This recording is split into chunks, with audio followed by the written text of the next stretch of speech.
우원식은 어떤 사람인지 보겠습니다. 우원식도 똑같은 사람입니다. 친문 세력이죠. 내가 우원식에게 그래서 페이스북에서 물었어요. 우원식이 개헌을 제안했다고 그래서 들어가서 봤어요. 그게 뭐야? 무슨 말을 했는지 영상으로 쭉 보고 그가 한 페이스북에 들어가면 우원식 페이스북에 자기가 한 말에 전문이 이렇게 딱 들어가 있습니다. 그걸 다시 한번 읽어보고 아하 역시 우원식이로구나 그런 생각이 들었죠.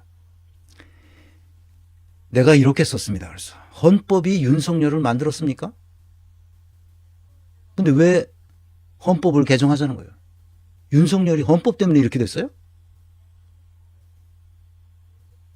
아니면 헌법 때문에 제왕적 윤석열이 탄생했습니까? 뭔 소리야 이게? 아닌 밤중에 홍두깨 아니야. 홍두깨 기인가. 그 요즘 젊은이들은 잘 모를 텐데 시골에서 산 사람은 홍두깨라는 거 아주 이만한 그 박달나무 아주 단단한 박달나무로 한 이만큼 긴 거 가지고 그 아낙네들이 빨래판에 놓고 이렇게 두드려서 거칠거칠한 이런 그 뭡니까 광목 같은 거 이런 걸 이렇게 접어놓고서 두들겨 가지고 이제 단단하게 다림질로 깨끗하게 다리는 것처럼 하는 그 홍두깨입니다.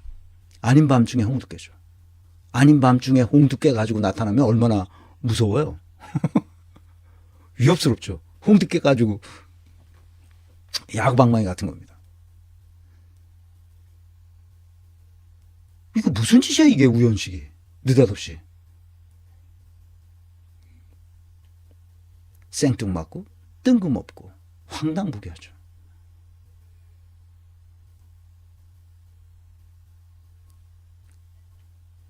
지금도 위헌 위법 상태가 지속되고 있어요. 한덕수 이놈은 마흔혁 재판관을 아직도 임명 안 하고 있습니다. 위헌이고 위법인 거예요. 근데 우원식은 뭐 하고 있습니까? 개헌하자고? 왜 개헌을 해야 되죠? 헌법 때문에 지금 나라가 이 지경이 됐습니까?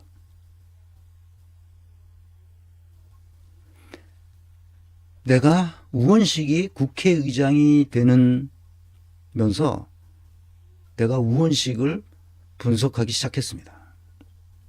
274강에 우원식 사태라고 하면서 대의민주주의 폐해가 얼마나 우리나라에서 심각한지를 분석해서 강의를 했습니다. 작년 5월 18일이죠. 이건 우원식 사태로 밖에는 달리 해석할 길이 없었어요. 그 일본말로 야마시 치는 거죠. 속임수를 한 겁니다. 그래서 자기가 국회의장이 된 거예요.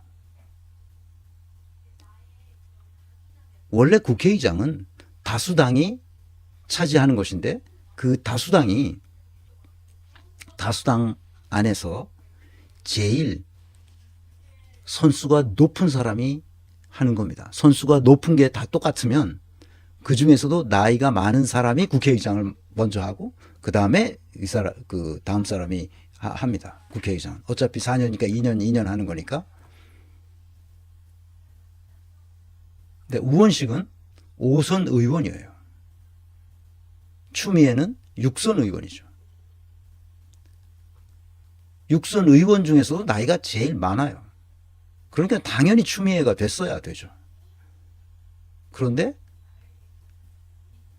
이 남성 중심 문화를 가지고 있는 국회에서 여성이 국회의장 한다는 것을 눈뜨고 볼 수 없다고 생각했을 가능성이 있어요. 이건 내 추론이지만. 그래서 지금까지 국회의장을 선출하는 관행을 완전히 무력화시키고 선거하자. 입후보해서 투표하자. 이렇게 룰을 바꿉니다. 누가 주도했는지는 내가 알아요. 그렇지만 여기서 말하지 않겠습니다. 몇 사람이 그런 아이디어를 냈죠. 그래서 그렇게 바꾼 거예요. 의총에서 그렇게 바꾼 거예요, 그냥. 지금까지 한 번도 그런 적이 없거든요. 그렇게 바꿔서 어떻게 했느냐? 우원식은 선거 캠프를 차립니다. 자기 의원실에서 선거 캠프를 차리고 다른 사람들한테 계속 자기한테 표 달라고 합니다. 근데 추미애는 21대 의회에서 의원직을 출마하지 못했어요. 왜냐? 법무부 장관으로 갔거든. 그래서 법무부 장관으로 갔다가 나와서 이제 야인으로 있다가 22대 들어가서 의원이 된 거예요.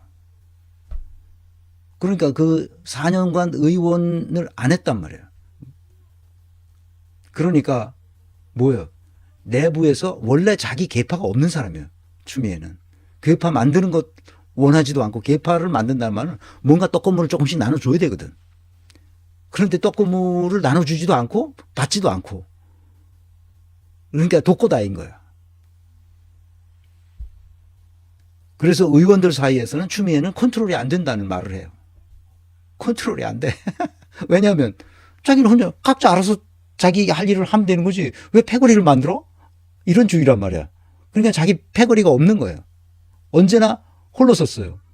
그래서 제일 청렴한 의원으로 지목된 게 이건희가 지목된 그 뇌물을 받지 않는 추미애 의원 등등 이런 사람들은 그다음에 티켓을 줘라. 뇌물을 안 받으니까. 돈을 안 받으니까. 그래서 무슨 티켓을 준다. 그러라고 비서실에다가 지시한 문건이 나타나서 추미애가 뇌물을 안 먹는 사람이라는 것을 알게 됐어. 그때 당시 삼성으로 또 먹는 뇌물은 탈이 없다. 그러니까 다 먹자. 그런데 다 먹는 거거든. 그 시대.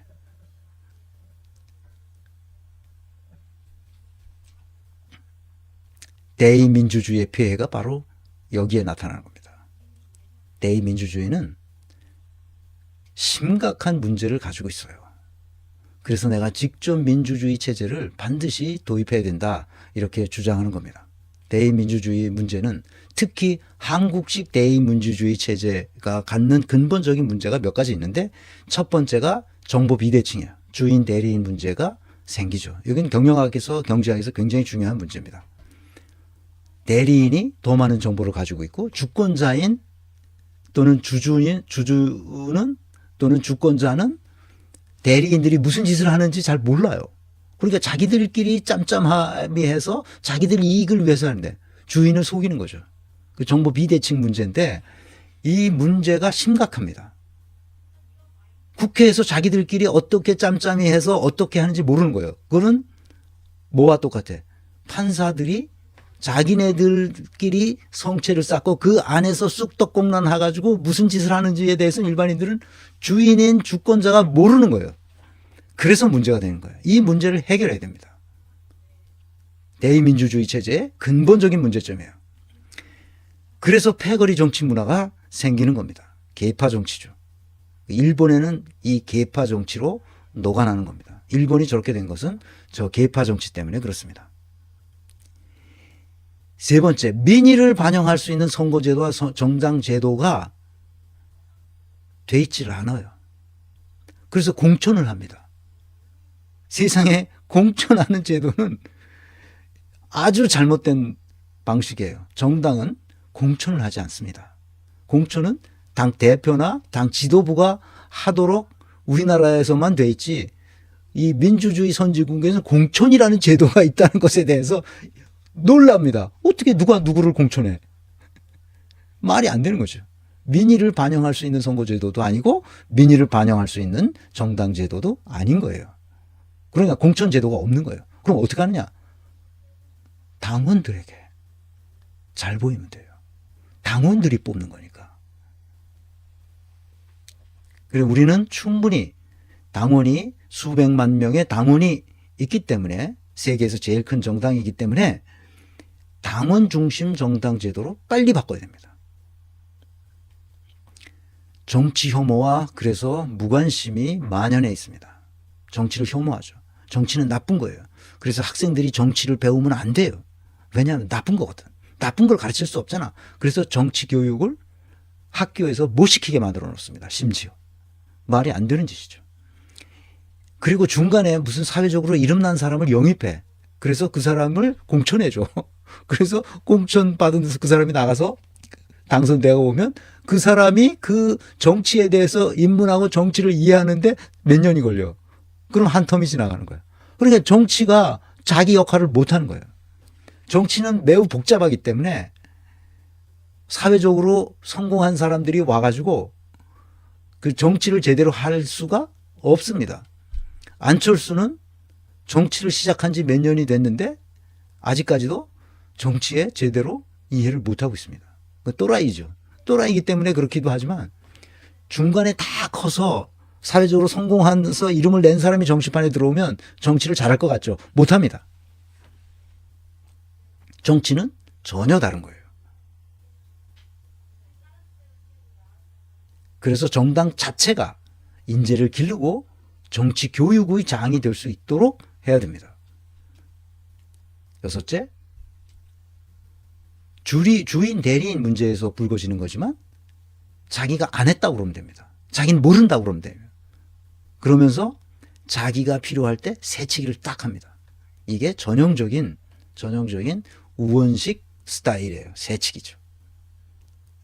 룰을 쫙 바꿔가지고 자기가 싹 그 명함 뿌리고 그리고 자기 그 패거리를 만들어가지고 자기가 패거리 문화에서 사는 사람 아니야 평생.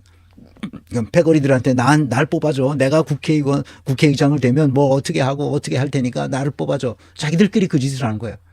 새치기 한 거죠. 추미애가 했어야 할 거를 새치기 해가지고 자기가 완장을 차버리는 거죠. 국회에서 국민의 대리인이 아니라 본인의 이해관계로 무엇인가를 결정한다는 점 때문에 대의민주주의 체제에 근본적인 문제점이 있다는 거예요.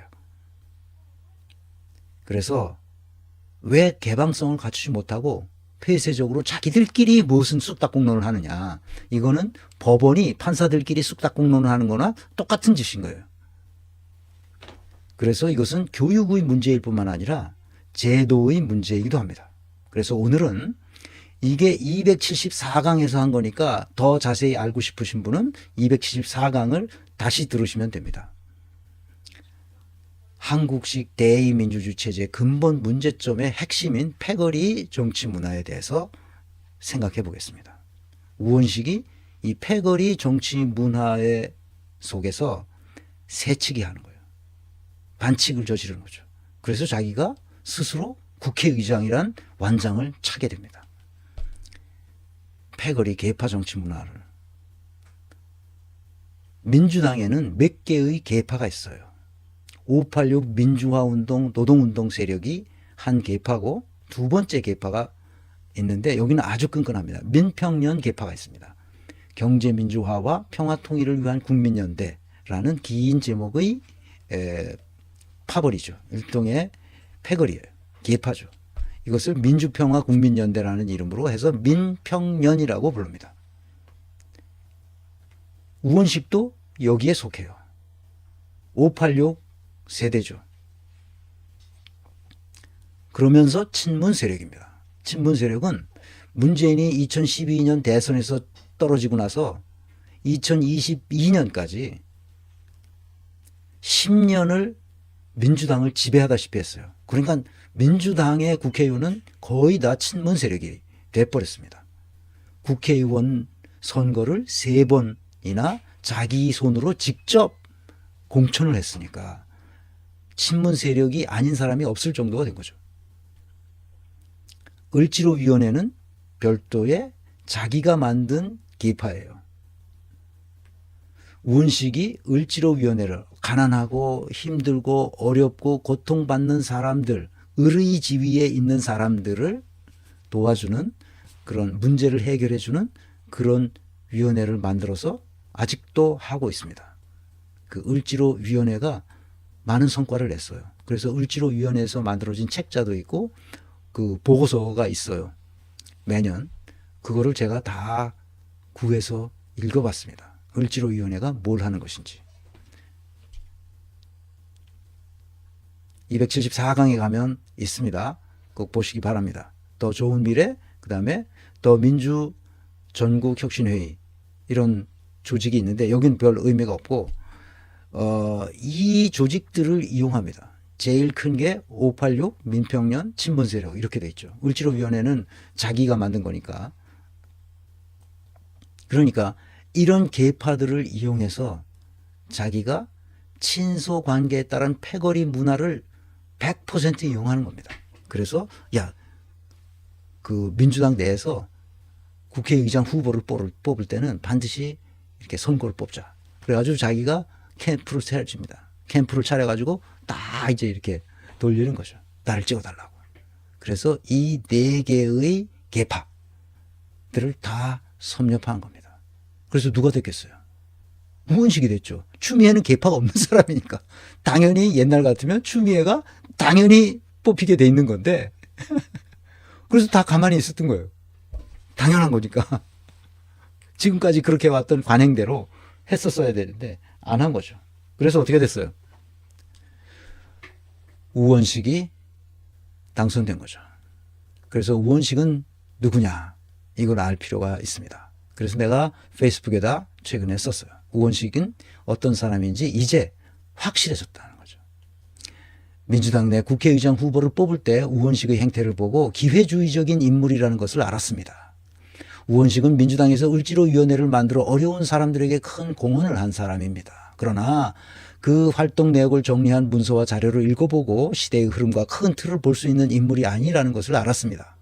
5선 의원인 우원식이 6선 의원인 추미애를 제치고 갑자기 국회의장이 되었습니다. 계엄 해제 결의안 처리 과정을 보고 내가 혹시 잘못 평가한 것은 아닐까 스스로 의심하기도 했습니다. 왜?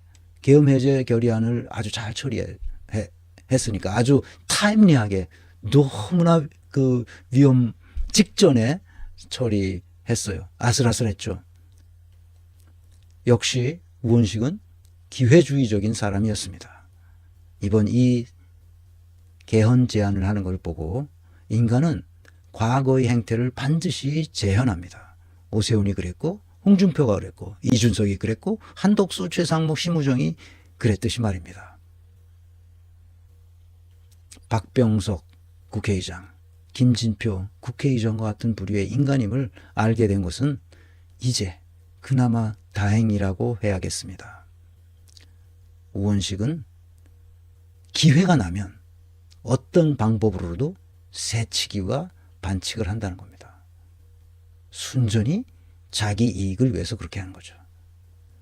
무슨 이익이 있을까요? 지금 개헌을 하면 무슨 이익이 있을까요? 제가 말하지 않아도 여러분은 그 이유를 알 것입니다.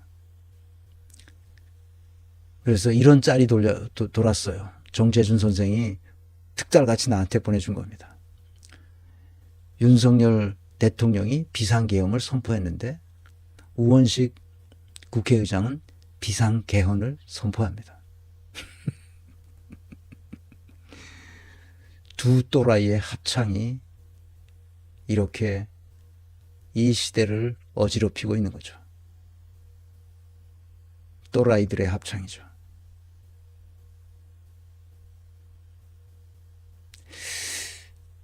왜 느닷없이 아닌 밤중에 홍두깨처럼 왜 개헌하자고 했을까요? 뭘 개헌하자는 겁니까? 제왕적 대통령제라는 말을 대국민 담화에서 했습니다. 우리 헌법이 그렇다는 거죠. 그래서 개헌해야겠다는 거예요. 윤석열이 제왕적 대통령인 것은 맞지만 헌법 때문에 그렇게 된 겁니까? 우리 헌법을 지금 안 지키고 있는데도 그 위헌 위법 상태를 해소하지 못하고 있잖아요. 우원식이. 무슨 짓을 하고 있는 거예요 지금. 말도 안 되는 짓입니다. 또라이죠. 내가 지난 시간에 또라이의 특징을 말씀드렸습니다. 순전히 자기 이익을 위해서 이렇게 하는 거예요. 이런 혼란한 틈을 타서 개헌을 싹 해버리려고 하는 거죠. 그러면 일본식 내각제가 됩니다. 왜? 왜 일본식 내각제가 될까요? 대통령의 권한을 줄이면 그 권한이 누구에게 가겠어요? 국회가 추천한 총리에게 가겠죠?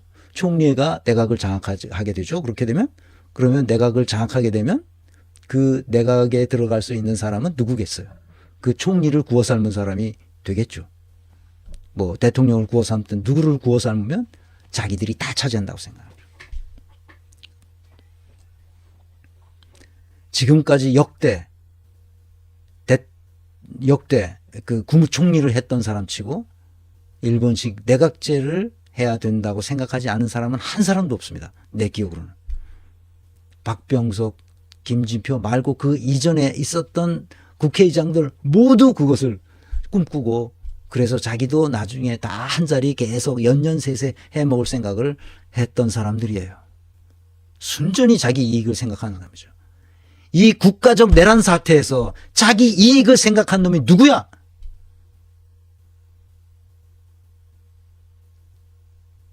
더 이상 말하지 않겠습니다. 조국